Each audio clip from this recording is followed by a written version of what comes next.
আমন্ত্রণ সবাইকে road two democracy অনুষ্ঠানে। আপনাদের সঙ্গে আছে আমি সাইফুল হক। এই অনুষ্ঠানটি শুক্র থেকে রবি এই 3 দিন এই সময়ে আরটিভিতে নিয়মিত সম্প্রচার হয়।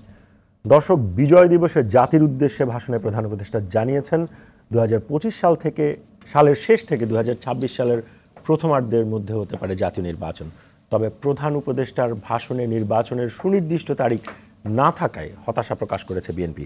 অন্যদিকে আওয়ামী ফ্যাসিস্ট ও তার দোসরদের বিচারের আগে দেশে কোনো নির্বাচন হবে না বলে হুঁশিয়ারি দিয়েছে জাতীয় নাগরিক কমিটির আহ্বায়ক নাসিরউদ্দিন পাটোয়ারি, এবং তিনি জানিয়েছেন 1-2 মাসের মধ্যে নতুন রাজনৈতিক দল ঘোষণা করা হবে। এদিকে গত বুধবার জাতীয় প্রেস ক্লাবের অডিটোরিয়াম হলে ছাত্র গণহত্যা ও ফ্যাসিবাদ বিরোধী সিটি ও পৌর কাউন্সিলরদের জনস্বার্থে পুনর্বহালের দাবিতে কাউন্সিলর সমাবেশ অনুষ্ঠিত হয়। এতে কাউন্সিলরদের পুনর্বহালের দাবি জানান এবি পার্টির যুগ্ম সদস্য সচিব ব্যারিস্টার আসাদুজ্জামান ফুয়াদ, জাতীয় নাগরিক কমিটির আহ্বায়ক নাসিরউদ্দিন পাটোয়ারি ও বৈষম্য বিরোধী ছাত্র আন্দোলনের আহ্বায়ক হাসনাত আবদুল্লাহ। এ নিয়ে রাজনীতির মাঠ থেকে শুরু করে বিভিন্ন স্তরে চলছে তীব্র সমালোচনা। কেউ কেউ এটাকে স্বৈরাচার আওয়ামী লীগের পুনর্বাসনের উদ্যোগ হিসেবে দেখছেন। তবে জাতীয় নাগরিক কমিটি জানিয়েছে আওয়ামী লীগ মনোনীত কাউন্সিলরদের পুনর্বহালের দাবি করেননি নাসিরউদ্দিন। এমন বাস্তবতায় দর্শক, আজ আমাদের আলোচনার বিষয় কাউন্সিলর বিতর্ক। আর এই বিষয়ে আলোচনার জন্য আজ আমাদের সঙ্গে অল্প কিছুক্ষণের মধ্যেই স্টুডিওতে যুক্ত হবেন গণসংহতির প্রধান সমন্বয়কারী জোনায়েদ সাকি। ইতিমধ্যে আমাদের সঙ্গে স্টুডিওতে যুক্ত হয়েছেন সিনিয়র সাংবাদিক এম এ আজিজ এবং জাতীয় নাগরিক কমিটির যুগ্ম আহ্বায়ক সারওয়ার তুষার। আপনাদের দুজনকে স্বাগত। দর্শক, আপনিও চাইলে আমাদের সঙ্গে আলোচনায় অংশ নিতে পারেন। স্ক্রলে দেখানো নম্বরে ফোন করে দিতে পারেন আপনার প্রতিক্রিয়া, জানাতে পারেন মতামত, প্রশ্ন রাখতে পারেন, লিখতে পারেন আমাদের ফেসবুকে। সরাসরি চলে যাচ্ছি মূল আলোচনায়। শুরুটা করতে চাই জাতীয় নাগরিক কমিটির যুগ্ম আহ্বায়ক সারওয়ার তুষার, আপনাকে দিয়ে। স্বাগত এবং ধন্যবাদ আপনার সময় দেওয়ার জন্য। আমি আমার সূচনাতে যেটি বলেছি যে কাউন্সিলরদের নিয়ে একটি বিতর্ক হচ্ছে, তো সেই বিতর্ক নিয়ে আসলে আপনাদের অবস্থানটা যদি একটু খোলাসা করেন। আপনাকে ধন্যবাদ আমাকে এখানে আমন্ত্রণ জানাবার জন্য। কাউন্সিলরদের বিতর্ক নিয়ে যেটা জাতীয় প্রেস ক্লাবে যে একটা সমাবেশের মতো ছিল, সেটা নিয়ে একটু ধোঁয়াশা তৈরি হয়েছে এবং একটু ভুল বোঝাবুঝি তৈরি হয়েছে, যেটা আমরা আমাদের জায়গা থেকে আবার আমাদের অবস্থান পরিষ্কার করেছি। প্রথম কথা হচ্ছে যে আওয়ামী লীগ সমর্থিত বা আওয়ামী লীগ করেন এমন কোনো কাউন্সিলরদের পুনর্বাসনের কথা তো প্রশ্নই আসেনি এবং আমরা আমাদের দিক থেকে এটা বলি নাই।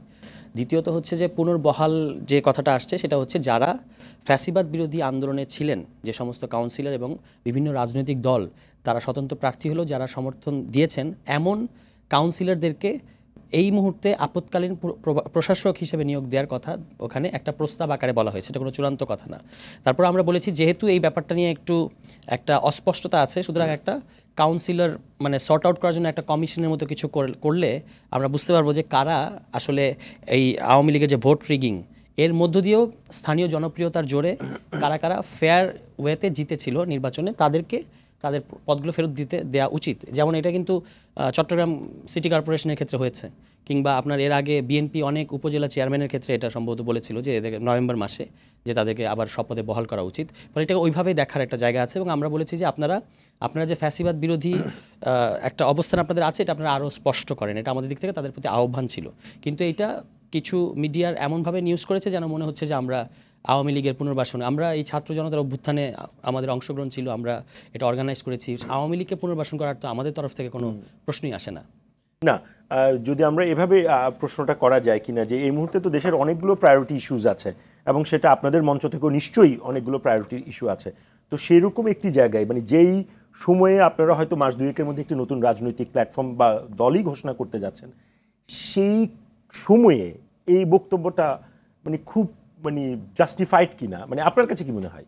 মানে জাস্টিফাইড কিনা এই প্রশ্ন অবশ্যই করা যেতে পারে, কিন্তু আমরা যেহেতু একটা রাজনৈতিক পক্ষ এবং আমরা একটা রাজনৈতিক দল হয়ে উঠতে চাই, ফলে আমরা অবশ্যই চাইবো যে যারা ফ্যাসিবাদের বিরুদ্ধে নানাভাবে সক্রিয় আছে, বিশেষত যারা স্থানীয় পর্যায়ে জনপ্রতিনিধি, তাদেরকে আমরা চাইবই যে তারা যেন আমাদেরকে সমর্থন করেন। এতে তো কোনো মানে অসুবিধার কিছু নেই এবং এটা খুব একটা যৌক্তিক ব্যাপার। মানে আমরা চাইবো যে আপনাদের সাথে যদি আমাদের মেলে, তাহলে আপনারা আমাদেরকে সমর্থন করেন, আমাদের হয়ে কাজ করেন। এটা আমরা তাদের কাছে সেই অনুরোধটাই বা আহ্বানটা জানিয়েছি। এই মানে এই সিলেকশনটা কেমন হবে, কারা সার্টিফাই করবে যে ওনারা এটা এটা তো সরকারের কাউন্সিলর কিন্তু মেয়রের মতো একটা দুইটা পদ না, অনেক কাউন্সিলর, অনেক পদ, এবং এটার জন্য আমরা একটা কমিশনের কথা বলেছিলাম যে এই কমিশন করে স্থানীয় সরকার কমিশন করে এখান থেকে আপনি বাছাই করতে পারবেন, এবং এটা চাইলে মানে এই সরকারের পক্ষেই তদন্তটা করা সম্ভব, কারণ যেহেতু এটা দলীয় সরকার না, ফলে তার কোনো দলীয় ইন্টারেস্ট নাই। সে চাইলে কিন্তু এটা আলাদা করতে পারবে যে আমরা জানি যে বহু নির্বাচনের র্যাগিংয়ের পরেও কিছু কিছু জায়গায় কিন্তু সুষ্ঠু নির্বাচন হয়েছে, সেগুলোকে পুনর্বহাল করার কথা সরকার ভাবতে পারে। আমরা কোনো চূড়ান্ত দাবি জানাই না, আমরা একটা আহ্বান জানিয়েছি। এই রাউন্ডের আমার আরেকটা শেষ প্রশ্ন, সেটি হচ্ছে সরকার যেহেতু আপনি বলছেন এর কোনো দলীয় চরিত্র নেই, নির্দলীয় চরিত্র, তাহলে সরকারের এজেন্ডার মধ্যে এটা থাকবে কেন যে সে এই কমিশন করে কারা আপনার আওয়ামী লীগের ফ্যাসিসবাদের দোষর ছিল না বা কারা ছিল তাদেরকে বের করার এজেন্ডা সরকারের থাকতে হবে কেন? থাকতে হবে কারণ আপনাকে তো আগামী আরো যে অন্তত সরকার 1.5 বছর আছে, মানে যেটা মানে সোজা বাংলায় যদি বলি সরকারের এমন কোনো এজেন্ডা থাকতেই বা হবে কেন যেটা আপনাদেরকে অ্যাডভান্টেজ দেয়? না, এটা আমাদেরকে অ্যাডভান্টেজ দেওয়ার জন্য না, স্থানীয় পর্যায়ে সিরিয়াস প্রবলেম তৈরি হচ্ছে এবং সেখানে আইন শৃঙ্খলা পরিস্থিতি এখনো স্বাভাবিক হয় নাই, সুতরাং এবং জনদুর্ভোগ তৈরি হচ্ছে। সেই কারণে স্থানীয় সরকারের লেভেলে যদি আমরা যারা পুনর্বহাল যোগ্য এবং ফ্যাসিবাদের সাথে কোনো সংশ্লিষ্টতা নাই তাদেরকে দেওয়া হয়, তাহলে এটা জনগণের উপকার হবে। আমরা সেখান থেকে বলেছি আপনাদের স্ট্যান্ড হচ্ছে তাহলে জনদুর্ভোগ কমানো, আপনাদের যতটুকু সহযোগিতা না বরং জনদুর্ভোগের জায়গা থেকে আপনারা বলেছেন। আজিজ ভাই, বক্তব্যটা যদি আপনি বুঝে থাকেন একটু যদি আপনার আন্ডারস্ট্যান্ডিংটা শুনি। ধন্যবাদ আপনাকে। সোজা সাপটাই দিয়ে আন্ডারস্ট্যান্ডিংটা। সোজা সাপটাই দিচ্ছি।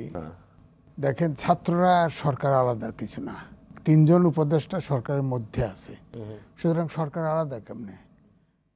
আর প্রধান উপদেষ্টা নিজেই বলেছেন তাকে নিয়োগ করেছে ছাত্ররা, সুতরাং এই সরকার এবং এই ছাত্ররা আলাদা কোনো এন্টিটি নাই। 1, 2, পাটোয়ারি সাহেব তিনি ঘোষণা দিয়েছেন তারা দল করবেন, এবং তিনি আজকে এও বলেছেন যে বন্দুক হলে বন্দুক, ভোট হলে ভোট, আমরা সব জায়গায় আছি। তো সুতরাং এই মুহূর্তে এই সরকার যাদেরকে বাদ দিয়ে পুরা ইলেক্টেড, অর্থাৎ জনগণের যাওয়ার কোনো জায়গায় তার দাবি দেওয়া বা কোনো সমস্যা নিয়ে যাওয়ার জায়গা নেই, সব আমলার হাতে তুলে দিছে। ইউএনওরা সব জায়গায় দায়িত্ব নিছে। ইউএনও প্রশাসন বণিক বার্তায় ছাপা হয়েছে, আমি বারবার রিপিটেডলি বলেছি এই সরকার প্রায়োরিটি ঠিক করতে পারে নাই, সরকার কিভাবে করতে হবে কাজটা শুরু করতে হবে তাও বোঝে নাই। আমি এই বণিক বার্তার একটা কপিও পাঠাই দিছি, আমার মনে হয় যে সরকারের কাছে পৌঁছে। 95% হচ্ছে প্রশাসন ক্যাডারের হচ্ছে ফেসিবাদের দোষর, এবং ইউএনও থেকে শুরু করে আপনি দেখেন এই পরিসংখ্যান আপনি পাইলেন কই? ওটা অনুসন্ধান করছে বণিক বার্তা পত্রিকা। এখন তারা জরিপ করে এটা বলছে। তো এখন আপনি দেখেন এরপরে ডিসি পদায়ন হলো, ডিসি পদায়নে কত তুলকালাম, কত স্ক্যান্ডেল হলো। এর বাইরে এই প্রশাসন ক্যাডারের বাইরে 25টা ক্যাডার আছে, এবং তারা কিন্তু কম শিক্ষিত না, অর্থাৎ প্রশাসন ক্যাডারে ডিগ্রি পাস হলে যাওয়া যায়, আর অন্য প্রশাসনগুলো মাস্টার্স লাগে।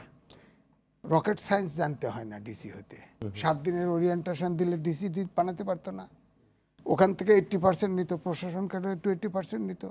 এখন আপনি ইলেকশন করবেন কার উপরে ভর করে? কিন্তু আপনি কিন্তু আমার কাউন্সিলর বিতর্কে আসে, এটি আসতেছি। মানে এখানে দুইটা দিক, একটা হচ্ছে জনদুর্ভোগ কমানোর জন্য, যেটা তুষার বলার চেষ্টা করছে, জনদুর্ভোগ কমানোর জন্য বাছাইয়ের ভিত্তিতে যারা দোষ করেনি তাদেরকে আপনার পুনর্বহালের করা যেতে পারে, এটি একটি, এটা লেজিট কিনা এটা একটু বলবেন। আর ওনারা যে সমর্থন চেয়েছে সেটা লেজিট কিনা, দুইটা আলাদা দিক। কিন্তু না, এটাই আমি বলতে চাচ্ছি যে অর্থাৎ এই সরকার তাহলে না বুঝা, এই ছাত্ররা না বুঝা সবগুলা গণহারে মেয়র অপসারণ করে দিছে, দিয়ে একটা ডাইরেক্ট ফ্যাসিবাদের হাতে লোকাল গভর্নমেন্টটা ছেড়ে দিছে।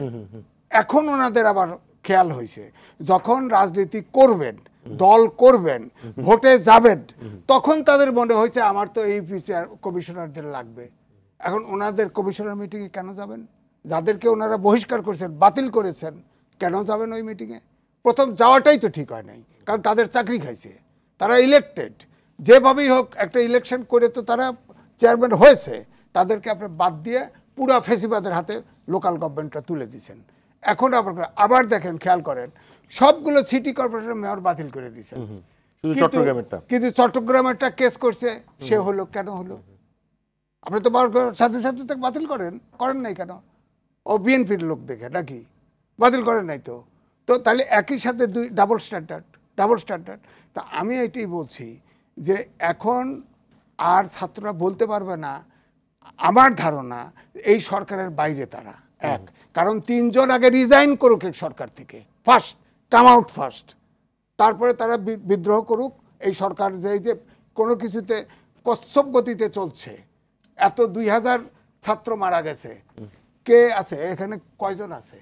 আমি 2 জন 3 জন আছে, ওই ইউনিভার্সিটির পাশে রমনা থানা ছিল, এসে কইছে আমার ছাত্র ছেড়ে দাও, বাস কন্ট্রিবিউশন হয়ে গেল। এখন সেই কন্ট্রিবিউশন এটা বিশাল আলোচনা। আমি আবারও আপনার কাছে ফিরবো, আবারও যেতে চাই একটু সারওয়ার তুষার আপনার কাছে। ওনারা যেটি বলছেন যে আসলে আপনারা তো সরকারেরই অংশ এবং আপনাদের প্রতিনিধি নিশ্চয়ই আসলে 3 জন বলেছেন আছে সেখানে, তো সেই জায়গাটা মানে সরকার থেকে আসলে ছাত্র জনতা আলাদা কিনা এই মুহূর্তে? সরকার এবং এখানে তুষার একটু বলি, এটা সেটা হচ্ছে একটা হচ্ছে পারসেপশনের জায়গা, পাবলিক পারসেপশন, আর একটা হচ্ছে থিওরিটিক্যাল আলাপ না করে, যেহেতু আমরা জনমানুষের কাছে বক্তব্যগুলো যাই, একটু যদি পারসেপশনের জায়গাটা আপনি একটু বলেন। পারসেপশন তো খুব নিউট্রাল কিছু না, পারসেপশন ডেফিনেটলি না, একদমই ক্রিয়েট করা হয় অনেক সময়, এটা আপনি খুব ভালো করে জানেন।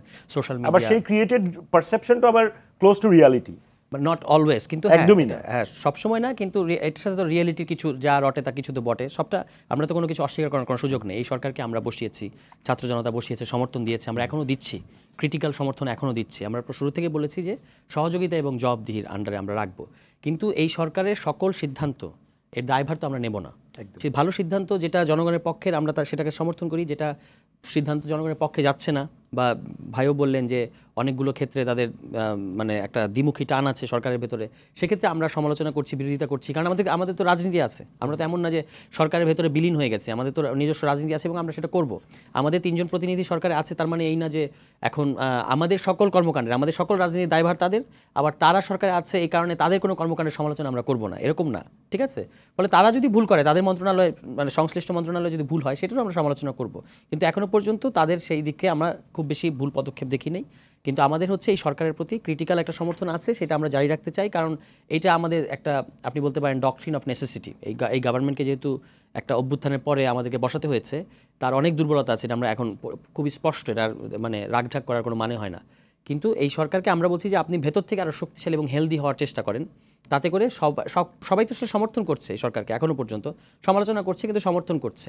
এবং যে কাজগুলো আপনি প্রায়োরিটি ঠিক করেছেন, ভাই যথার্থই বলেছেন যে তার প্রায়োরিটিগুলো তাকে আরও স্পেসিফিক করা উচিত, যেগুলো আমার প্রায়োরিটি। মানে আমি বলছি না যে এই কাজটা আপনি করতে পারবেন না, কিন্তু যেগুলো প্রায়োরিটি সেগুলোতে বেশি মনোযোগ দিলে, তাহলে যে টাইমটা প্রধান উপদেষ্টা বলেছেন যে এর মধ্যে আমরা নির্বাচন দেব, তাহলে ইন দ্য মিন টাইম এই কাজগুলো তারা শেষ করে যাবে। আদারওয়াইজ যদি শেষ করে না যায়, তাহলে কিন্তু এই সরকার মানে জনগণের কাছে দোষী হয়ে থাকবে, দায়ী হয়ে থাকবে। আরেকটা প্রশ্ন একটু আমি রাখতে চাই, সেটা হচ্ছে কবে নাগাদ আপনার মানে টাইমলাইন বলার দরকার নেই, কখন আপনাদের মনে হলো যে আপনাদের আসলে একটা নতুন রাজনৈতিক প্ল্যাটফর্ম আপনাদের গঠন করাটা একদম অনিবার্য আপনারা মনে করেছেন, সেটা কবে? যদি আপনারা জি অবশ্যই 5 অগাস্টের অভ্যুত্থানের পরে যারা অভ্যুত্থানের নেতৃত্ব দিয়েছে এবং অর্গানাইজ করেছে, তাদের তো একটা শক্তি প্রিজার্ভ করার একটা ব্যাপার থাকে, কারণ এই এনার্জি, এই পজিটিভ এনার্জি কেন আপনি আবার বিলীন হয়ে যেতে দেবেন, এটা একটা প্রশ্ন। সুতরাং আমরা জাতীয় নাগরিক কমিটি করলাম, বৈষম্যবিরোধী ছাত্র আন্দোলন আগের থেকেই ছিল। জাতীয় নাগরিক কমিটি থেকে আমরা বলেছিলাম যে আমাদের কাজ হচ্ছে এই অভ্যুত্থানের স্পিরিটটাকে, অভ্যুত্থানকে সবসময় রিএনেক্টমেন্ট করতে থাকা, পুনর্মঞ্চায়ন করতে থাকা, এবং সেই লক্ষ্যে আমরা, আপনি দেখবেন যে আমাদের 8 দফা ছিল, আমরা কাজ করছিলাম। ঠিক রাজনৈতিক দল না, কিন্তু আমরা একটা রাজনৈতিক সংগঠনের মতোই কাজ করছিলাম। কিন্তু আমরা যখন সারা দেশে জনসংযোগ করেছি, ঢাকার ভিতরে জনসংযোগ করেছি, তখন আমরা জনগণের মধ্যে একটা ব্যাপার খেয়াল করেছি, স্পেশালি তরুণদের মধ্যে, যে আপনারা কেন রাজনৈতিক দল হিসেবে আসছেন না, কেন দেরি করছেন। তখন আমাদের কাছে মনে হয়েছে যে আগে আমরা একটা টেবিলে কোথাও একটা বসে একটা সংবাদ সম্মেলন করে দল করার চেয়ে, এই যে এখন জনগণের ফিডব্যাকের মধ্য দিয়ে একটা দল হওয়া, সেই ফলে আমাদের প্রথম 1 মাস কাজ করার পরে আমাদের একটা রিয়েলাইজেশন তৈরি হয়েছে, অর্থাৎ সেপ্টেম্বরে আমরা আত্মপ্রকাশ হলো, অক্টোবরের শেষ নাগাদ আমাদের একটা রিয়েলাইজেশন হয়েছে যে দল করতে হবে, রাজনৈতিক দল করতে হবে এবং রাজনীতিতে ভালো করে আসতে হবে। আদারওয়াইজ এটাকে মানে টিকিয়ে রাখা, স্বতঃস্ফূর্তভাবে টিকিয়ে রাখা যায় না। মানে আমাদের স্বতঃস্ফূর্ত কতগুলো অ্যাক্টিভিটিস দ্বারা এটা টিকে থাকবে না, আমাদেরকে খুবই অর্গানাইজডভাবে কাজ করতে হবে। তখনই আমরা রাজনৈতিক দলের সিদ্ধান্ত নিলাম এবং সেই লক্ষ্যে আমরা কিছুদিন গ্রাউন্ড ওয়ার্ক করেছি। তারপর আমরা এখন বলা শুরু করেছি যে আমরা একটা রাজনৈতিক দল করতে যাচ্ছি। কবে নাগাদ আসতে পারে সেই আপনাদের? আমাদের আহ্বায়ক মহোদয় বলেছেন যে তিনি 16 ডিসেম্বর বলেছেন যে 2 মাসের মধ্যে, মানে জানুয়ারি ফেব্রুয়ারির মধ্যে। আমরা আশা করছি ফেব্রুয়ারির মধ্যে রাজনৈতিক দল হিসেবে আমরা একজন দর্শক একটা প্রশ্ন করতে চান, প্রশ্নে দর্শক কে বলছেন, কোত্থেকে বলছেন, নাম বলে যদি প্রশ্নটা করেন। আসসালামু আলাইকুম, মেহেদি বনানী থেকে বলছি। জি, ভেরি সিম্পল প্রশ্ন, ফেসিস্টের ডেফিনেশন কি শুধু বাংলাদেশ আওয়ামী লীগই পড়ে নাকি অন্যান্য পলিটিক্যাল পার্টিও পড়ে, ব্যুরোক্রেসিও পড়ে?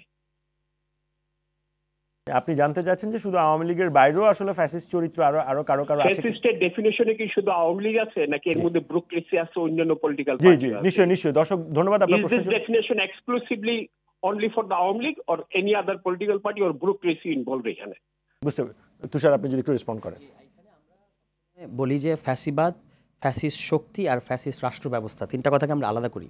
এখন এই তিনটার যখন সিনক্রোনাইজেশন হয় তখন এই যে আওয়ামী লীগের মতো একটা বড় ঘটনা ঘটে। এরা আদারওয়াইজ আপনার মধ্যে ফ্যাসিস্ট প্রবণতা থাকতে পারে, কিন্তু সবটা মিলে যদি ক্লিক না করে তাহলে আপনি হবেন না। এই কারণে বাংলাদেশে অন্যান্য রাজনৈতিক দলের মধ্যে ফ্যাসিস্ট তারা ভবিষ্যতে হবে কিনা এটা আমরা এখনই বলতে পারছি না। সেটা আপনারাও হইতে পারেন, যে কেউ হতে পারে, যে কেউ সেটা তো হতে পারে। আমরা আগে থেকে বলতে পারবো না। কিন্তু আওয়ামী লীগের পক্ষে এটা হওয়া সম্ভব হয়, তার কারণ হচ্ছে আওয়ামী লীগের ওরকম একটা এক্সট্রিম ইডিওলজি আছে, প্লাস ব্যুরোক্রেসি হেল্প, কালচারাল অঙ্গনের হেল্প, এই ইত্যাদি মিলিয়ে এই জিনিসটা ঘটে।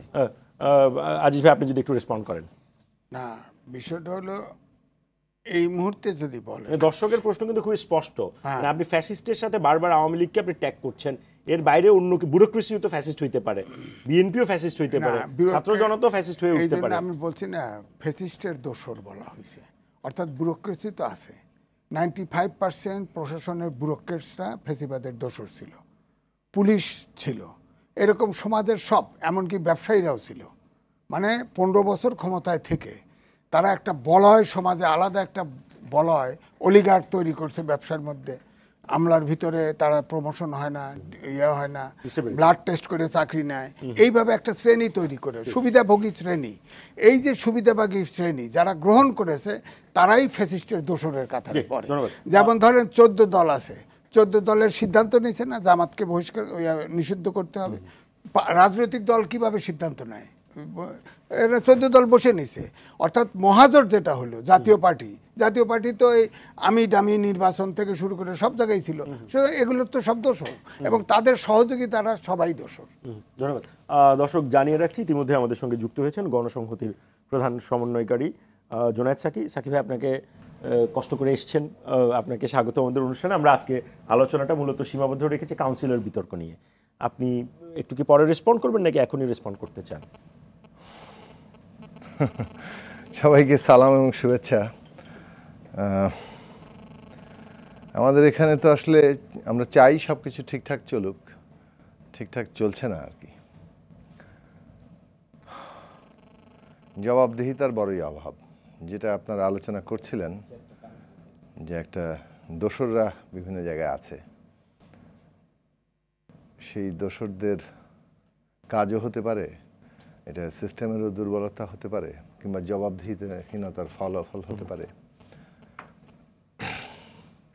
কারণ হঠাৎ করে রাস্তা থেকে ট্রাফিক পুলিশ উধাও, এবং দেশের গুরুত্বপূর্ণ রাস্তা এলাকাগুলোতে যানজট সৃষ্টি, কোনো কারণ ছাড়াই যানজট। নিজেরা ট্রাফিক পুলিশিং করে গাড়ি বের করে আসতে হয়, এটা বাস্তবতা আর কি। কিন্তু এই বাস্তবতাগুলো যে আছে আমরা দিন দিন জানি, প্রতিদিন একটু একটু করে তিল তিল করে আমাদের জীবন থেকে ক্ষয়ে গেছে সময়। এবং সবচেয়ে বড় কথা হচ্ছে সময় তো যায়, অ্যাংজাইটি, যে কত বড় শারীরিক মানসিক একটা ক্ষতি, সেটা প্রতিদিনই আমরা ভোগ করি, এবং এটাই বাস্তবতা ধরে নিই। কিন্তু জুলাই আগস্টের অভ্যুত্থান আমাদেরকে অন্যভাবে শ্বাস নিতে, অন্যভাবে বাঁচতে কিছুটা স্বপ্ন দেখিয়েছে। এত বড় আত্মত্যাগও সম্ভব এই দেশে, এবং সেইটা মধ্য দিয়ে আমরা তো আশা করেছিলাম কিছু বদল হবে আর কি। সেই জায়গাগুলো হচ্ছে না। ধরুন ঢাকা শহরে 500 কমিউনিটি পুলিশ নিয়োগ করলে এ ব্যবস্থার অনেক উন্নতি সাধিত হয়। মানে আমি মনে করি যে একটা উল্লেখযোগ্য পরিমাণ ট্রাফিক সমস্যার, যানজট থেকে শুরু করে বিশৃঙ্খলার যে সমস্যা, সেটা দূর করা সম্ভব।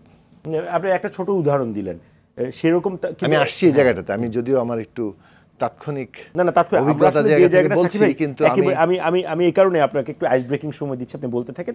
শুধু এটুকু জানিয়ে রাখছি যে প্রশ্নটা আসলে আমরা আজকে নিয়ে আলোচনাটা এগোতে চাই, সেটি হচ্ছে জাতীয় নাগরিক কমিটির পক্ষ থেকে যে আমি বুঝেছি কাউন্সিলর শব্দ উচ্চারণ করার সাথে সাথে তা ওটা বুঝেছি।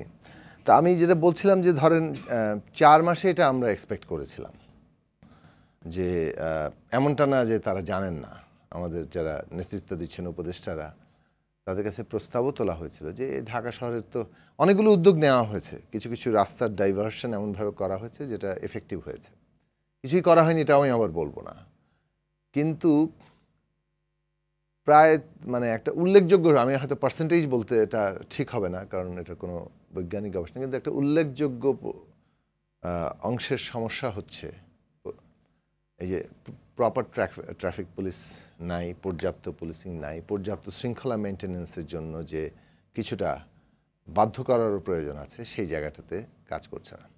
তো সেইটা করা সম্ভব, এই পরিমাণ ব্যয় করলে আপনার মানে এই জিডিপির যে পরিমাণ ক্ষতি এই ঢাকা ট্রাফিক পুলিশের মানে ট্রাফিকের কনজেশনের কারণে, সেইটা বিলিয়ন বিলিয়ন ডলার, এটা প্রায় 10 বছর আগের গবেষণা ছিল $7 বিলিয়ন, এখন নিশ্চয়ই সেটা আরও অনেক জায়গায় দেখা যাবে। বিইজিডি গবেষণাটা করেছিল, এসব নিয়ে আমরা একসময় অনেক কথাও বলেছিলাম। তো যাই হোক, এই আশাগুলো আমরা করতে চাই।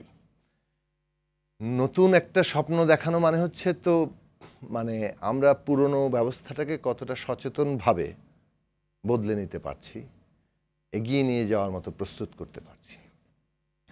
তো সেই ওই অর্থে স্বয়ম্ভূ নতুন কিছু তো আসে না, আকাশ থেকে পড়া কিছু নতুন তো না। আমরা সেই কারণেই বলছি যে পুরনো ব্যবস্থাটার মধ্যে কী সুনির্দিষ্ট বদলগুলো দরকার, সেটার একটা জায়গা দরকার, সেটার একটা রাজনৈতিক শক্তিও গড়ে ওঠা দরকার। মানে ধরুন খুব ভালো একটা দুনিয়ার সেরা সংবিধানটা লিখে আপনি শেখ হাসিনার হাতে তুলে দেন, তাহলে সেখানে আপনি কোনো না কোনোভাবে ওটা ম্যানিপুলেট করার চেষ্টাই দেখতে পাবেন। তো একটা তো অনেকে বলে যে তার মানে গণতন্ত্রের জন্য গণতান্ত্রিক মানসিকতাও দরকার, এরা যদি না বদলায়। আমি কেবলমাত্র এই মানসিকতার উপরেই নির্ভর করি, আমি মনে করি গণতন্ত্রের জন্য গণতান্ত্রিক শক্তিও দরকার আছে। এখন এক্সিস্টিং শক্তির মধ্যে যদি গণতান্ত্রিক চরিত্রের সংকট থেকে থাকে, তা আমি বসে বসে এখন কি চরিত্র সংশোধনের নসিহত দেব, নাকি এমন একটা সিস্টেম ডেভেলপ করার চেষ্টা করব যাতে ওই ব্যক্তি এই সিস্টেমটাকে ম্যানিপুলেট করার কিংবা বদলানোর চেষ্টা করলেও সেটা খুব সফল না হতে পারে না, মানে সেখানে তার কোনো অনেক রকম বাধার সম্মুখীন হয়। 1, 2 হচ্ছে সমাজে গণতন্ত্র রক্ষার জন্য কোনো না কোনো শক্তির আবির্ভাব ঘটেছে, ফলে একটা ব্যালেন্স অফ জায়গা তৈরি হয়। ধরুন অনেকেই বিএনপি সমালোচনা করে, বিএনপি আগে কি করেছে। হ্যাঁ, বিএনপি তো 2001 থেকে 6 কি করেছে কিংবা তার আগে কি করেছে আমরা জানি, বিএনপির সমালোচনা আমরা করেছি, তার বিরুদ্ধে লড়াইও করেছি। আবার বিএনপি 15 বছরের অভিজ্ঞতার মধ্যে দিয়ে সে বুঝেছে যে এখানে বদলটা না আনলে এটা চালানো যাচ্ছে না, ফলে বিএনপিও সংস্কারের কথা বলেছে, মেরামত, 31 দফা ইত্যাদি এগুলো এসছে। কিন্তু বিএনপির আসলে কতটুকু বদল ঘটবে এটা একটা কোয়েশ্চেন, এবং এই কোয়েশ্চেনগুলো খোলামেলা আলোচনা করা হয় না। আমি আজকে একটু খোলামেলায় আলোচনা করছি যে এই বদলটা কিভাবে ঘটবে। বিএনপির নিজের ভেতরে একটু আসি শেষ করে, যে বিএনপির নিজের ভেতরেই বদলটা যে ঘটবে ব্যাপারটা এরকম লাগে। একটা গণতান্ত্রিক শক্তির উত্থান ঘটলেই বিএনপিও বদলাতে বাধ্য হবে। এটা হচ্ছে মানে সমাজের মানে দ্বন্দ্বের প্রক্রিয়ায়, বিরোধের প্রক্রিয়ার মধ্য দিয়ে যে বদলটা এভাবেই ঘটে, ফলে গণতান্ত্রিক শক্তির উদ্বোধন লাগবে। এবং গণ অভ্যুত্থানের অর্জনকে বাস্তবায়ন করতে গেলে গণতন্ত্র, এবং সেটা তো ছাত্ররা রাজনীতিতে এসছে, এটা একটা আশাবাদী ঘটনা, কিন্তু সেই আশাবাদী ঘটনার প্রক্রিয়াটা কি হবে সেটা কিন্তু মানুষ খুব যাকে বলে যে দারুণভাবে তাকিয়ে আছে, তাকে দেখছে, স্ক্রুটিনির মধ্যে আছে, এবং মানে একটা দুটো এমনকি বাক্যের ভুলও বড় আকারের প্রশ্নের মুখে। আমি ওই জায়গাটা আসছি যে ছাত্ররা যদি যাই করুক গণতান্ত্রিক প্রক্রিয়ায়, তাদেরকে বুঝতে হবে যে ডেমোক্রেটিক প্রসেস ছাড়া তারা কিন্তু ওই আস্থার জায়গাটা অর্জন করতে পারবে। দর্শক কে বলছেন, কোত্থেকে বলছেন, নাম বলে যদি প্রশ্ন করেন। জি, আসসালামু আলাইকুম, আমি মাহবুব ঢাকা থেকে বলছি, মোহাম্মদপুর থেকে। আমার মিস্টার সারোয়ারের কাছে একটা কোশ্চিন ছিল, যে আপনারা বলছেন যে এটা ছাত্র জনতার একটা প্ল্যাটফর্মের মাধ্যমে আমরা আসছি, তো আপনারা তো এখন যেটা প্ল্যাটফর্ম করছেন সেখানে তো জনতার পার্টটুকু কোথায়, এটা হচ্ছে 1 নম্বর কোশ্চিন। দ্বিতীয় কোশ্চিন হচ্ছে, আপনারা যখন একটা রাজনৈতিক প্ল্যাটফর্ম তৈরি করছেন তখন কিন্তু আমরা আপনাদের একটা রাজনৈতিক দল হিসেবে দেখব। আগের যে আমরা আগ্রহ নিয়ে বা ভালোবাসা নিয়ে ছাত্রদের দেখেছি, তখন কিন্তু দেখাটা একটু অন্যরকম হয়ে যায়। সেক্ষেত্রে শেষ করতে প্লিজ, সেক্ষেত্রে আপনাদের যে প্রতিনিধিরা সরকারে আছে এবং আপনারা যারা বাইরে আছেন, সেটা নৈতিকতার মানদণ্ডে কতটুকু যায়, 2 নম্বর, এটা হচ্ছে আমার 2 নম্বর কোশ্চিন। 3 নম্বর কোশ্চিনটা হচ্ছে, আপনারা যে এখন পলিটিক্যাল অ্যাক্টিভিটিস করছেন, যেহেতু আপনারা সবাই ছাত্র, সেই লজিস্টিক ম্যানেজ, আপনাদের অফিস, আপনাদের এই সারা বাংলাদেশ জুড়ে এই পলিটিক্যাল যে অ্যারেঞ্জমেন্ট করছেন, সেটার ফান্ডিংই বা আপনারা কিভাবে ম্যানেজ করছেন? দর্শক আমাদের সঙ্গে যুক্ত থাকুন, নিশ্চয়ই সরার উত্তরটা দিবেন। সাকিব, আপনার বক্তব্যটা শেষ করেন। তো আমি যেটা বলছিলাম যে এই যে মানে আমি মনে করি যে দর্শক যে প্রশ্নগুলো করেছেন এটাও যে ইটস এ পার্ট অফ ওই যে পার্ট অফ তাকিয়ে আছে দর্শক। স্ক্রুটিনি যে করছে তারা যে একটা কন্টিনিউয়াস জবাবদিহিতার জায়গা খুঁজছে একটা ডেমোক্রেটিক দলের কাছে, যেটা মানুষ প্রত্যাশা করে। তো ছাত্রদের এই বিষয়টা খুব গুরুত্বের সাথে বিবেচনা করা। আমরা যেটা মানে এটা ইটস লাইক আমাদের হৃদকম্পন তৈরি হয় যখনই কোনো এত বড় অর্জনের কোনো রকম কি বলে যে কোনো রকম চিট ধরলেই মনে হয় যে এটা এত এত আত্মত্যাগের মধ্যে দিয়ে যে উত্থান, আমাদের তরুণরা রাজনীতিতে আসছে, এর চাইতে আনন্দের ব্যাপার, আশাবাদী দিক আর কী হতে পারে। এবং বিশেষভাবে এই পুরো তারুণ্যের এই পুরো অংশটাই মানে কোনো না কোনোভাবে পলিটিক্যালি কনসিয়াস হচ্ছে, তাদের একটা অবস্থান আছে, ক্রিটিক আছে, সমাজের সাথে একটা এঙ্গেজমেন্ট আছে। এইটার এই পলিটিসাইজেশনটা খুব দরকার। হ্যাঁ, হয়তো এর মধ্যে একদলই সবাই হতে হবে তাও না, হয়তো নিশ্চয়ই মানে একাধিক দলও হতে পারে, কিন্তু সবার যে রাজনৈতিক অংশগ্রহণের জায়গাটা, ওই পথটাই ডেমোক্রেটিক। আমি মনে করি ছাত্রদের এই জায়গাটাতে মানে প্রথম গুরুত্ব দেওয়া দরকার ছিল যে ফ্রম টপ টু বটম, যেটাতে একটা অর্গানাইজড দল হিসেবে আগে থেকেই সংগঠিত হয়ে তারা পুরো আন্দোলনটায় আসেনি বলেই যতটা মানে আমরা বিশ্বাস করতে চাই এবং ধারণাও করতে না, চাই। বিশ্বাস করার বিষয় না, মানে বাস্তবতা সেটা দেখা গেছে। হ্যাঁ, একটা শক্তি কেন্দ্রে ছিল, কিন্তু মোটামুটিভাবে সবাই স্পন্টিনিয়াসলি ছাত্র এই সর্বনামে মানে সবাই একতাবদ্ধ হয়ে গেছে। এখন এটার একটা অর্গানাইজ চেহারা গণতান্ত্রিকভাবে তৈরি করা দরকার ছিল। এরকম আরো একটি দুটি তিনটি পয়েন্ট বলতে চাচ্ছিলাম যে একটা খুবই থরো এবং একটা খুবই জনসম্পৃক্ত এবং জবাবদিহিতাপূর্ণ গণতান্ত্রিক প্রক্রিয়া দরকার। স্যার, আপনি যদি দর্শকের তিনটা প্রশ্ন একটু যদি রিকল করাবো। না, ঠিক আছে, আমার মনে আছে। উনি যে প্রশ্নগুলো করেছেন এটা খুবই আমাদের আনন্দের যে আমাদেরকে মানুষ খেয়াল করছে এবং মানুষ আমাদের কাছ থেকে একটা জবাব দিচ্ছে এবং আমরাও যথাসম্ভব মানুষের কাছে অ্যাকাউন্টেবল থাকতে চাই, কারণ আমরা তো জনগণের জন্য রাজনীতি ঠিক করেছি। উত্তরটা হচ্ছে যে আমরা বলেছি তরুণদের উদ্যোগ, ছাত্রদের উনি যে প্রশ্ন করেছেন ক্যাটেগরিক্যালি ছাত্রর সাথে জনতার অংশটা উনি দেখতে অংশগ্রহণ কীভাবে হবে, সেই জন্যই আমরা বৈষম্যবিরোধী ছাত্র আন্দোলনের বাইরে জাতীয় নাগরিক কমিটি করেছি। সেখানে যারা ছাত্র না কিন্তু তরুণ, তাদের নেতৃত্বে এটা আছে এবং তারা আসলে আরও বৃহত্তর জনগণকে এখানে এনগেজ করার চেষ্টা করছে। যারা একটু বেশি আমাদের চেয়ে বেশি সিনিয়র তাদেরকে আমরা এনগেজ করছি এই জাতীয় নাগরিক কমিটি, এবং রাজনৈতিক দল হলে সেখানে তারা থাকবে। সেকেন্ড প্রশ্ন নীতির প্রশ্ন করেছেন যে আপনাদের তিনজন, মানে আমি তো এখানে নীতির মানে কোনো অনৈতিক কনফ্লিক্ট অফ ইন্টারেস্ট দেখেন কিনা? কনফ্লিক্ট অফ ইন্টারেস্ট তখন হবে যদি তারা সরকারের থেকে এই দলে আসে। ওই আমাদের তিনজন যারা সরকারের ভেতরে আছে, সেটা তো হচ্ছে না। যদি তারা রাজনৈতিক দলে আসে তাহলে তারা সরকারে থাকবে না, আর যদি তারা সরকারে থাকে তাহলে তারা রাজনৈতিক দলে আসবে না, এটা পরিষ্কার। বলে এখানে আমি অনৈতিক কিছু দেখছি না। আমি আপনাকে একটু আগেও বলেছি যে যদি নীতির বিষয়টা আবার খুব সাবজেক্টিভ, অফকোর্স ইট ইজ। আমি এই কারণে আপনাকে বলেছি যে আমাদের তিনজন ছাত্র প্রতিনিধি সরকারে আছে, তার মানে আমাদের আর কোনো স্বাধীন রাজনৈতিক উদ্যোগ থাকবে না, এটা তো দাবি করা। আর লজিস্টিক বিষয়টা কি? লজিস্টিক্স এখনো পর্যন্ত আমরা বেয়ার মিনিমাম একটা পর্যায়ে আছি, মানে আমরা এখনো রাজনৈতিক দল করিনি বলে আমাদের মানে অর্থনৈতিক এক্সচেঞ্জ কর্মকাণ্ড খুব সীমিত। মানে আমাদের ধরা যাক 147 জন হচ্ছে কেন্দ্রীয় সদস্য, তাদের মাসিক চাঁদা নির্ধারণ করা হয়েছে 1000 টাকা করে, ঠিক আছে? তো ওইটা দিয়ে আমাদের মানে আপাতত যে প্রতিদিনকার খরচ কিংবা কোনো ইভেন্টের খরচ কিংবা কোনো ক্ষেত্রে আমরা হয়তো আমাদের শুভাকাঙ্ক্ষীর কাছ থেকে কিছু চাঁদা বা অনুদান নিচ্ছি, এভাবে চলছে। দর্শক মনে তার উত্তরটি পেয়ে গেছে। আবার যেতে চাই এম এ আজিজ, সিনিয়র সাংবাদিক, আপনার কাছে। যেটা জুনায়েদ সাকিব ভাই বলল যে রাজনৈতিক একটি নতুন ছাত্রদের যেই প্ল্যাটফর্মটি হচ্ছে এটা আরও অনেক সিস্টেমেটিক, অনেক গণতান্ত্রিক হওয়া উচিত বলে উনি মত দিয়েছেন। আমি যদি বুঝে থাকি সাকিবের কথা, সো সেই ধারায় কি সেই প্ল্যাটফর্মটি হচ্ছে কিনা? এক এক দেশের এক এক কালচার আছে। আমি ব্রিটেনের মতো করে ভাবলে তো হবে না, আবার সিরিয়ার মতো করে ভাবলেও চলবে না, এটা বাংলাদেশ। এবং আপনি খেয়াল করে দেখেন 9 মাসের অস্ত্রের ট্রেনিং নিয়ে অত্যন্ত যোগ্য লোক নিয়ে একটা গ্রুপ বেরিয়ে যায়, যুবক গ্রুপ, জাসদ তৈরি হয়। তাদের উচ্ছৃঙ্খলতার কারণে কিন্তু এই জাসদটা টেকে নেই। এখন যে ছাত্ররা শুরু হয়েছে, স্কুলের ছাত্র থেকে ইউনিভার্সিটির ছাত্র, এই জেনারেশনটা যে নামছে প্রথমে, এটাকে উচ্ছৃঙ্খলা আবার খুব টেরিবল জেনারেলাইজেশন, সেটা আপনি করতে চাচ্ছেন না টেরিবল না। তখন তারা যেটা আপনি যেটা বললেন যে খুব ক্যালকুলেটিভ ওয়েতে সব কাজ করে নাই তো। আবার সরকারও তখন কিন্তু রক্ষী বাহিনী বানায় আপনার ট্রাকের পিছনে পা বেঁধে টেনে হেঁচড়ে মানুষ মেরে ফেলছে, জাসদের কোনো বাহিনীর ছেলেদেরকে মেরে ফেলছে। এই গত পার্লামেন্টে আপনার কি ওই নিউজ, এই অ্যানালজিটা যে আপনি টানতেছেন সেইটা যদি আপনি আমি ওইটাই বলতেছি। এখন ছাত্ররা, ওইটা হলো এবারের ছাত্র আন্দোলন করছে একটু ব্যতিক্রম, ট্রেনিং না থাকলেও বুক পেতে দিছে। কিন্তু এখানে ছাত্র আছে, স্কুলের ছাত্র থেকে শ্রমিক আছে, ইউনিভার্সিটির ছাত্র। জনতা আছে, হ্যাঁ, শ্রমিক গণমানুষ জনতা, আমি আছে। দিলাম, সবাই আছে, রাজনীতিবিদরাও ছিল পিছনে। অবশ্যই। এবং এই জায়গায় কথা যে তারা ছাত্ররা কখনো বলার সময় রাজনীতিবিদদের কথা বলে না, জনতার কথা বলে না, তারা করছে, তারাই বিপ্লব করেছে। এটা যে ফ্যাসিবাদের বিরুদ্ধে পঞ্জীভূত ক্ষোভের বহিঃপ্রকাশটা ছাত্ররা আগে আসছে, ইনোসেন্ট, তাদের মাধ্যমে এটা বাস্তবায়ন হয়েছে। ব্যাপারটাকে এইভাবে দেখতে হবে। এক, দুই হচ্ছে এই যে ছাত্রদের যে জেনারেশন গ্যাপটা হয়ে গেল, ইউনূস সাহেব এত শিক্ষিত লোক, এই গ্যাপটা তৈরি করে দিল, এই গ্যাপটা পূরণ করবেন কি করে?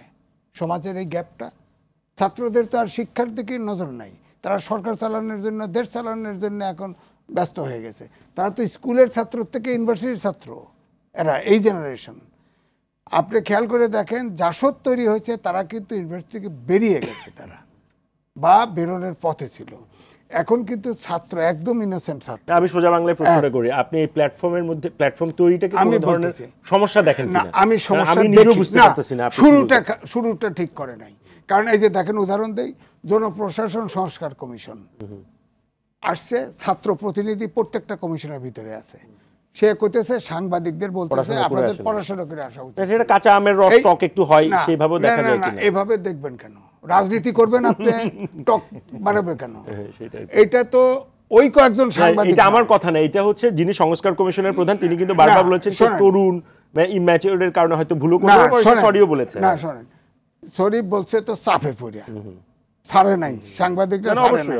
বলছে যে ওই তখন বুড়া চেয়ারম্যান ব্যাখ্যা দিছে, আপনারা কাভার করতে গিয়ে মারা গেছেন, তখন তোরা ফুসে উঠছে। ধরেন আমি এভাবে ধরে নিই, ছাত্ররা যদি একটা রাজনৈতিক দল করে, এতে করে বিএনপি, জামাত, এদেরকে কোনো রিজার্ভেশন আছে? আমি বলি, এই ছাত্ররা যে আন্দোলন করেছে, এখানে ছাত্র শিবির থেকে শুরু করে, ছাত্র দল থেকে শুরু করে, সাকিব পার্টি সব ছিল, সব ছিল। আমার জায়গা ছিল সবচেয়ে ভোলাটাইল, আমি নিজে চোখে দেখেছি। আমার ওই রামপুরা ব্রিজের পাশে সব শ্রেণীর পেশার লোক ছিল, মা বাপ সব নামছে, ছেলেকে মারছে, তার আত্মীয় এসে পড়ছে, কোলে করে বাচ্চা নিয়ে আসছে। তা আপনি তো এটা রিকগনাইজ করতে, ওইটা একটা ঘটনা। আপনি যদি একটু বলি ভাই, দর্শক যে জায়গাটা বলছে, আপনি যতক্ষণ ছাত্র জনতা হিসেবে বিপ্লবে অংশ নিচ্ছেন, আমি আপনাকে ব্ল্যাঙ্ক চেক দিয়ে রাখছি। আপনি যখন পলিটিক্যাল পার্টি করতেছেন, তখন কিন্তু I will be very critical. তখন সেই জায়গায় আপনি কতখানি ক্রিটিক্যালি দেখেন? বিষয়টা হচ্ছে, আমি ওইটাই বলছি, যেদিন ফর্মালি ঘোষণা দিবে তখনই তারা তো ইলেকশন করতেছে। এবং আজকে পাটোয়ারি সাহেব বলছে, বন্দুক নেওয়া হোক আর ভোট নেওয়া হোক, আমরা ছেড়ে দেব না। এবং যারা এই ফেসিবাদকে, অর্থাৎ আওয়ামী লীগকে আপনার মানে নিষিদ্ধ করার পক্ষে না, ওরা জাতীয় বেঈমান। আপনি এই অডাসিটিটা কই পেলেন? এটা বাংলাদেশের কালচারে অ্যাকসেপ্ট হবে। শোনেন, এগুলো কিন্তু যার সব সামনে, 10 জনের সামনে বলেন, এটা কিন্তু আলটিমেটলি কিন্তু সারা দেশের জন্য। আমি যদি এটা শুনি না এখনো, আমি হয়তো চেক করব, কিন্তু যদি আপনি ধরেও নেই এটা বলে থাকে, এটা সরার তুষার আপনি একটু রেসপন্ড করবেন কিনা? কোন কথাটা? এই জন্যই বলেছে যে অস্ত্র দিয়ে হোক, ভোটে হোক। আজকে বলছে। এটা আমিও শুনি নাই, যদি বলে থাকেন। আমি এর আগে তাকে যেটা বলতে শুনেছি সেটা হচ্ছে, আমরা বুলেট ফেস করেছি, এখন আমরা দরকার হলে ব্যালটেও অংশগ্রহণ, মানে ব্যালট ফেস করবো এবং ব্যালটের মধ্যে দিয়ে আবার রাজনীতিতে থাকবো, এই কথাটা আমি তাকে বলতে শুনেছি। আর ভাই যেটা বলেছেন আমি এখন শুনি নাই, ফলে ওটা নিয়ে আমার মন্তব্য করাটা ঠিক হবে না। উনি এটা কোন প্রেক্ষাপটে বলেছেন না শুনে বলতে পারবো না। তাহলে আমি একটু আরেকটা সাপ্লিমেন্টারি প্রশ্ন করি। সাকিব ভাই যেটা বলার চেষ্টা করেন যে অনেক ডেমোক্রেটিক ওয়েতে আসা উচিত ছিল। আপনি এই গত 2-3, আপনি যদি সেপ্টেম্বরের টাইমলাইনটা বলেন, যেটা বলেছেন যে আপনারা চিন্তা করেছেন তখন পলিটিক্যাল, এই পুরো সেপ্টেম্বর, অক্টোবর, নভেম্বর, ডিসেম্বর পর্যন্ত আপনারা কখনো ক্রিটিক্যালি সমালোচনা করছেন? যদি করে থাকেন সেগুলো কি আমরা একটু শুনি। প্রতি মুহূর্তে করছি, আর অনেক ইন্টারনাল ব্যাপার থাকে, সবটা না সেটা ইন্টারনাল বলা দরকার। যেটা বলছি যে আমরা প্রথমে আমাদের কাজটা অনেকটা স্বতঃস্ফূর্ত ব্যাপার ছিল, এবং কিছুটা ছিল হচ্ছে আপনার যে অভ্যুত্থানের স্পিরিট কিংবা শহীদ পরিবার, আহতদের নিয়ে আমাদের কার্যক্রম সীমিত ছিল। কিন্তু আমি যেটা বললাম যে এরপরে আমাদের রিয়েলাইজেশন হলো যে আসলে এটা তো এই শক্তিটাকে একটা অর্গানাইজ জায়গায় আনা উচিত, এটাকে শুধু স্বতঃস্ফূর্তভাবে রাখলে কাজ চলবে না। তখন আমরা এটাকে একটা সিস্টেমে দাঁড় করি। এখন যেমন আমরা আগে সবাই ছিলাম সদস্য, কেন্দ্রীয় সদস্য, এখন কিন্তু আমাদের অর্গানোগ্রাম তৈরি হয়েছে এবং আমি যুগ্ম আহ্বায়ক, এরকম আমাদের স্ট্রাকচার তৈরি হচ্ছে এবং আমরা ফুল ফ্লেজড পলিটিক্যাল পার্টির জন্য যা যা ডকুমেন্ট তৈরি করা দরকার হয় সেগুলো সেই প্রক্রিয়ার মধ্যে আমরা আছি। ফলে এটা একটা প্রথমে এটা ঠিক, এটা স্বতঃস্ফূর্ত ছিল, কিন্তু এখন এটা মানে যতদিন যাচ্ছে এটা আপনাদের মাথায় আসে যে আপনারা প্রথম দিকে যে ব্ল্যাঙ্ক চেকটা পেয়েছেন সেটা কিন্তু আর পাবেন না, যেহেতু আমি যদি দর্শক অ্যাবসলিউটলি এখন পলিটিক্যাল পার্টি হিসেবে সে আত্মপ্রকাশ করবে। ব্ল্যাঙ্ক চেক কেন দিতে হবে এবং আমাদেরকে প্রতিনিয়ত প্রশ্নের মুখে রাখলেই আমরা যেখানে যেখানে আমাদের খামতি তৈরি হবে বা সমালোচনা সেই কারণে ওই প্রশ্নটা উঠেছে যে আজকের বিষয় যেটি সাকিব ভাই আপনি যদি ওই প্রথম পর্বে রেসপন্ড করেন, একজন দর্শকও এই বিষয়টা বলেছে যে উনি হয়তো এড়িয়ে গেছেন, আপনি কি এই যে না কাউন্সিল? একদমই আমি এড়িয়ে যাইনি, আমি বরং আপনি যেহেতু আমাকে থামিয়ে দিয়েছেন একটু যদি বলেন। একবারে তার নিজেই সব কথা বলা যায় না। দেখুন কাউন্সিলর নিয়ে যে বিষয়টা আমি পরবর্তীকালে সংবাদ মাধ্যম এবং সোশ্যাল মিডিয়াতে দেখেছি যে এই মন্তব্য অথবা এই ইঙ্গিত যেটা করা হয়েছে যে যদি ভবিষ্যৎ যে রাজনৈতিক দলটি আসতে যাচ্ছে মানে অর্থাৎ মানে ধরেই নেওয়া হয়েছে যে যেখানে ছাত্র আন্দোলনের প্রতিনিধিদের দ্বারা গঠিত সেই দলটিকে যদি আপনারা সাহায্য করেন অথবা তার সাথে যুক্ত থাকেন তাহলে আপনাদের নাম আমরা সুপারিশ করব অ্যাজ এ কাউন্সিলর হিসেবে বহাল রাখার ক্ষেত্রে অথবা তাদেরকে প্রশাসক হিসেবে নিয়োগ দেওয়ার ক্ষেত্রে। এইটাই এই বক্তব্য প্রবলেম্যাটিক, অবশ্যই এটা একটা ট্রেড অফ, এই প্রবলেম কোনোভাবে গ্রহণযোগ্য না। এই ট্রেড অফ বলেন অথবা আপনি প্রথমত আপনি নিজে ক্ষমতার অংশীদার এটা মানে এটার একটা স্বীকৃতি দিচ্ছেন, হ্যাঁ সেটা একভাবে হতে পারে এবং সেটা প্র্যাকটিক্যালি ইটস হ্যাপনিং যে ছাত্র প্রতিনিধিরা সরকারে যথেষ্ট প্রভাব রাখছে এবং ফলে তার একটা মানে কি বলা যায় যে তিনজন তো প্রতিনিধি সরকারের উপদেষ্টা হিসেবে আছেন আর বাকিরা ঠিক সরাসরি না থাকলেও এক ধরনের প্রেশার গ্রুপ হিসেবে অংশীদার হিসেবে আছে। এখন সেখানে থেকে আপনি যখন এই কথা বলেন তখন সরাসরি আপনি আসলে এটা ইঙ্গিত দেয় যে আপনি ক্ষমতা থেকে ক্ষমতাকে কাজে লাগিয়ে আপনার রাজনৈতিক দল গঠনের প্রশ্ন নিচ্ছেন এবং সেটা যথারীতি ক্রিটিকের সম্মুখীন হয়েছে। আমার মনে হয় যে পরে ছাত্র নেতৃবৃন্দ আমি দেখেছি যে অনেকে উইথড্র করেছেন যে না এইভাবে আমরা বলতে চাইনি অথবা এটা ভুল ব্যাখ্যা হচ্ছে, কিন্তু ওইটাই তো মানে কথা যখন বলেছেন এটার আসলে ইন্টেনশন আপনার ইতিবাচক আমি যদি ধরিও আপনার প্রেজেন্টেশন একেবারেই গ্রহণযোগ্য নয় আপনি যেভাবে উপস্থাপিত হয়েছে। এইটাও একটা প্রসেস, এটা বড় আকারে ইঙ্গিত দেয় যে আসলে এটা ডেমোক্রেটিক হচ্ছে কিনা, অর্থাৎ আপনার পার্টি গঠন প্রক্রিয়াটাই ডেমোক্রেটিক হচ্ছে কিনা। যে এত বড় একটা অভ্যুত্থান মানে এই প্রশ্নটা জন্ম না দেওয়াটা উচিত ছিল এবং এই প্রশ্ন জন্ম না দেওয়া এখনও উচিত এবং সেই দিক থেকে আমরা মানে আহ্বান করব মানে আমাদের তরুণদের যে তারা এনি পলিটিক্যাল প্রসেসে যখন যাবে গণতান্ত্রিক প্রক্রিয়া পুঙ্খানুপুঙ্খভাবে অবলম্বন করা তাদের উচিত।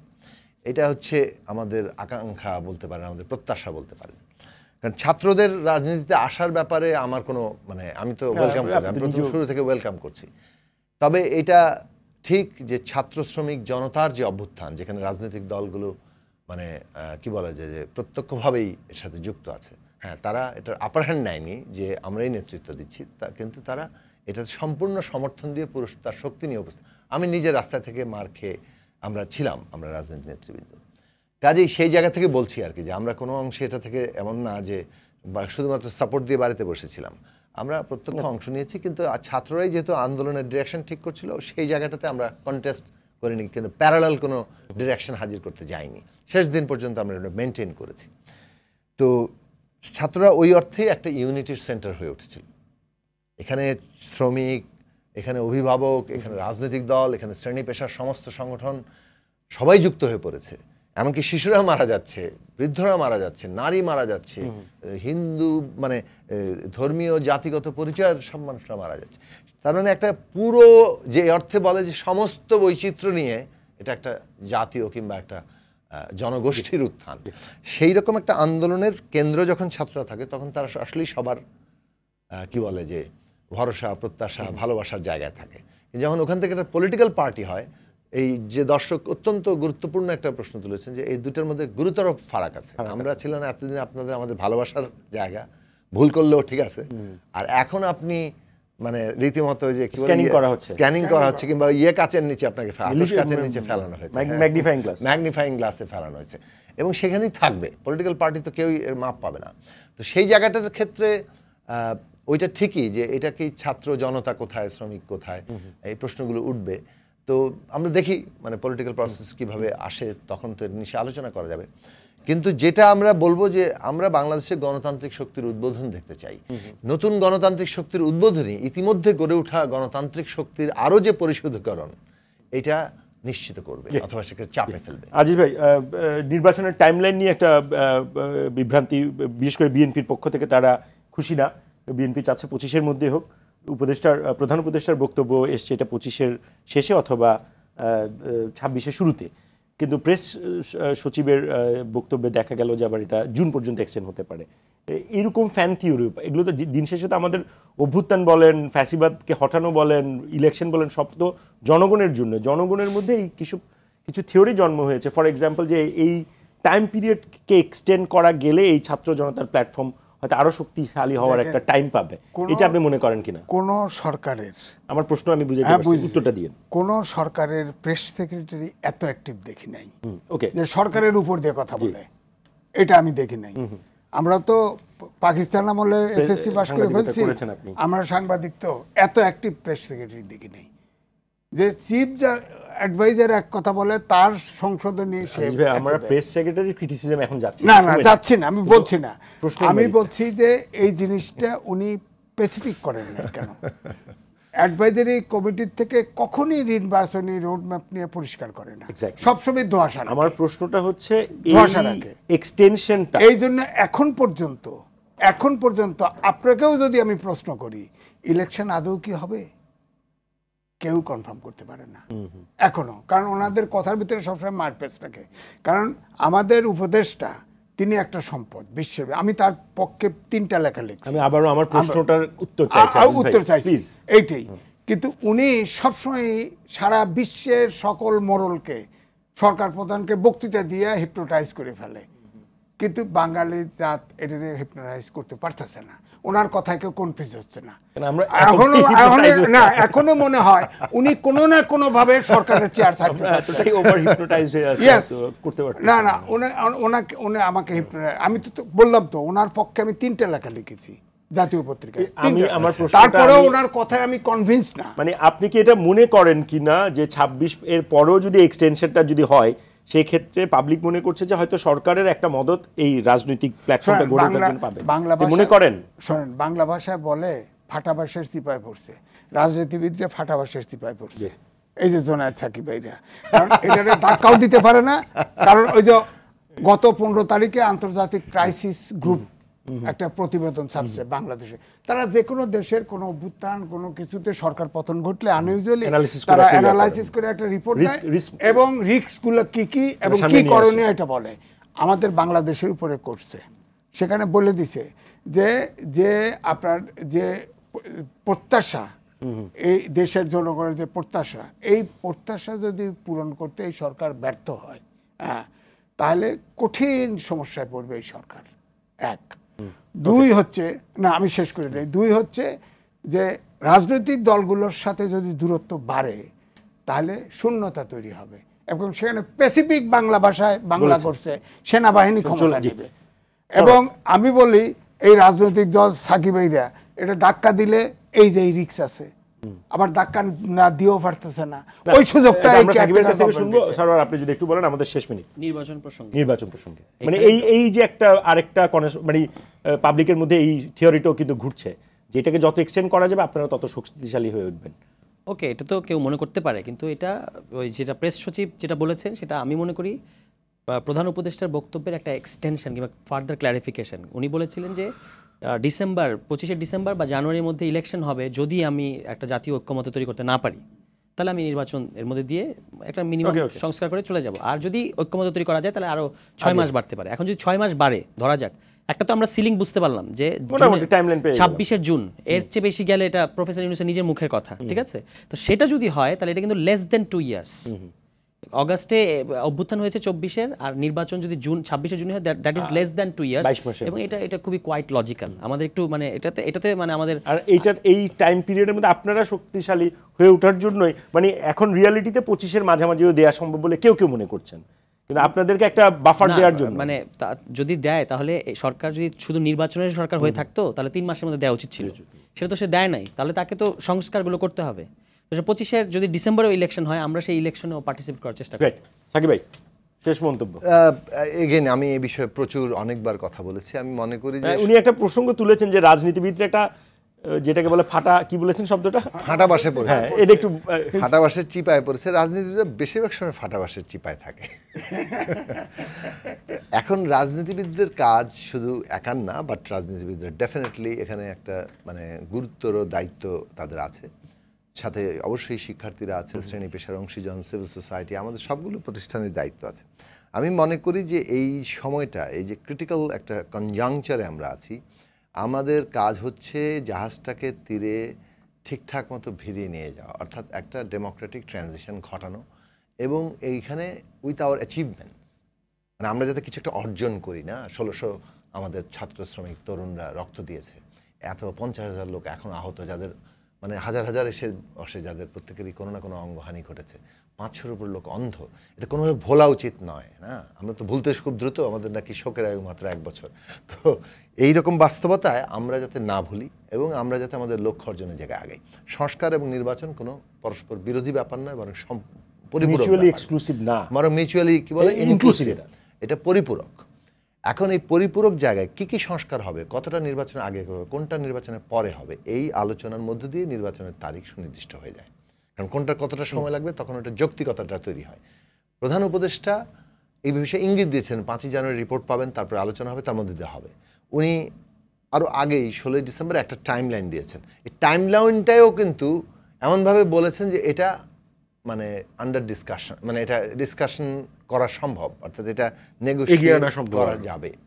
তার মানে হচ্ছে যে একটা টাইম লাইন দেওয়া জরুরি ছিল। আমি মনে করি, আমি প্রথমত এটাকে ইতিবাচক দেখি, কারণ পলিটিক্যাল স্টেবিলিটি আমাদের দরকার, এবং এই ইলেকশন টাইম পলিটিক্যাল স্টেবিলিটি অনেক সাহায্য করবে। 2, এটা ইকোনমিক স্টেবিলিটি আনতে সাহায্য করবে। আমাদের যে দেশি বিদেশি আমাদের যত রকম কি বলে যে প্রতিবন্ধকতা মোকাবেলা করছে, সেগুলোকে আমাদের মোকাবেলা করতে সাহায্য করবে।